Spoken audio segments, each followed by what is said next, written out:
With the champ, Stephan Jaeger. Stephan, it was a battle all day. How would you describe just the back and forth between some of the best players in the world? Yeah, this golf course, you kind of got to pick your spots. I didn't end up making any birdies in the back nine.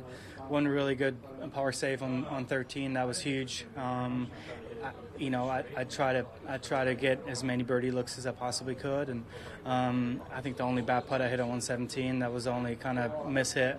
But like I said, I came out on top. Super happy with that result, obviously, and played with Scotty for 2 days. He's awesome. So, 135th start on the PGA Tour. You've been back and forth between the PGA Tour and Korn Ferry Tour. Was there ever a time when you believed this day might not come? With the success I've had in the Korn Ferry the last couple of years, I felt like, it was in there.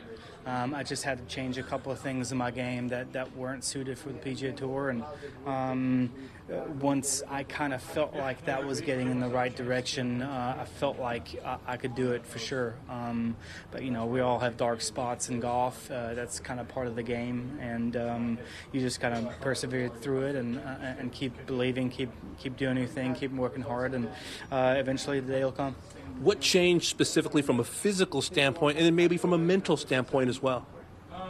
Yeah, physical. I mean, I was one of the worst drivers on tour for a couple of years, when I was back and forth, and you can kind of get a little bit of get away with it on the Korn Ferry a little bit more than here, I try to change my approach a little bit on how to attack golf courses. I just wanted to hit as far as possible, and what ended up happening, I was getting straighter, and that gave me confidence. Hey, the rest of my game's always been good. Let's continue to do that. So it's super exciting, obviously. He is the first-time winner on the PGA Tour this season. Nick Dunlap winning as an amateur. Pretty good week. Didn't have his best stuff today. Matthew Pavone of France, Farmers Insurance. Jake Knapp won in Mexico. Austin Eckroat down in Palm Beach, Florida.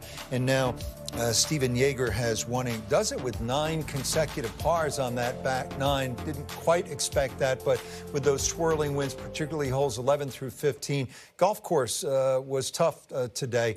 Stephan Jaeger, there's something in his routine that you really like, Tripp. What is it?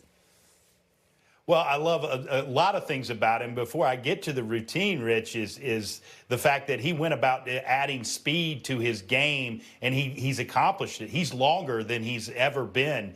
His swing speed's gone up by about 4.5 miles an hour, and consequently, he's top 10 in driving distance. So a guy who was good on and around the greens gets closer to the green, that's going to help. But you can do all of that you want, and if you don't play like an athlete and you don't move around during your pre-shot routine, if you get static and you let your brain get in the way, you're going to mess up. Your conscious brain will always mess up the subconscious. And if you play like an athlete, let's take a look at his routine. And Rich, he's always in motion. Watch this. This is the 18th hole. Scotty Scheffler's standing right there. He's got a one-shot lead.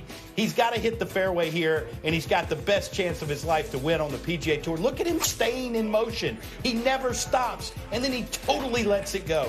That is absolute perfection of how you should play golf. And oh, by the way, that's unencumbered by any swing thoughts. There are 0 swing thoughts in his head. He's got a target, and he is swinging. That is lovely to see. Is it just the driver, though? Does he do it with his irons? Does he do it with his chipping? Oh, yeah. He does it all the way through the bag. Here he is on the chipping. Look at his feet.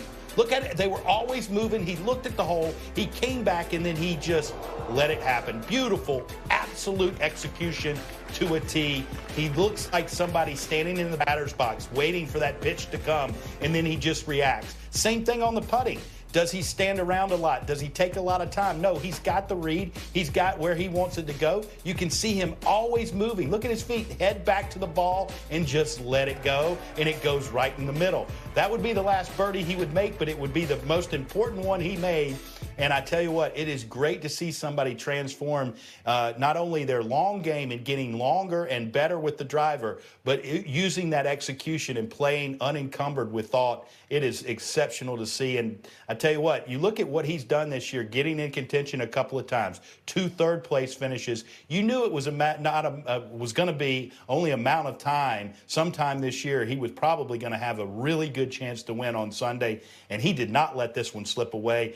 And he wasn't bothered by world #1 standing right there with him. And hats off to Stephan Jaeger, 6-time winner on the Korn Ferry Tour. If you can do it on that tour, you can do it on the biggest stage, and he's proven that once more. And it's why guys continue to search and try to add some speed. As you said, maybe they go find a new sports performance coach, a new way of looking at the game. You think about Wyndham Clark, where he came from in the last couple of years. David Skins, Matthew Pavone, now Stephan Jaeger. They are always in search, because if one turn of the wrench could turn their careers completely around. We've seen a lot of that in the last couple of years on the PGA Tour.